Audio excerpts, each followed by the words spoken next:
কি গান গাইবা? মরে গেলে 2 দিন কান্না, 3 দিন বন্ধ রান্না, স্বামী 4 দিন ভালো করে খান না, 5-6 দিন শখের ঢেউ, 7 দিন পরে আনবে আবার ঘরে, 7 দিনের পরে আনবে আবার নতুন একটা বউ। স্বামীকে বিশ্বাস করো না কেউ, স্বামীকে বিশ্বাস করো না কেউ। এইটা কই শিখছো গানটা? আচ্ছা ফোনের তো শিখছো? আচ্ছা সুন্দর হয়ে গেছে, নতুন করে গান। আচ্ছা আচ্ছা দাঁড়াও, সবাই তুমি হাততালি দাও,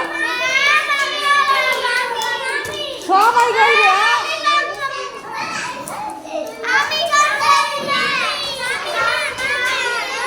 আমি তো পাগল হয়ে যাবো। এই যে আমি কে কে করছে শেষে 0-0। আমি একটা গল্প বলি। একটা গল্প বলবা? দাও দাও, শোনো সবাই চুপ করো, আমি করবো না, শুধু হাত তুললে তাকে তাকে বলবো। হ্যাঁ, শুধু শুধু শুধু হাত তুলবা, শুধু হাত তুলবা, দেন ওইখান থেকে আমার যাকে ইচ্ছা তাকে দিব, ওকে?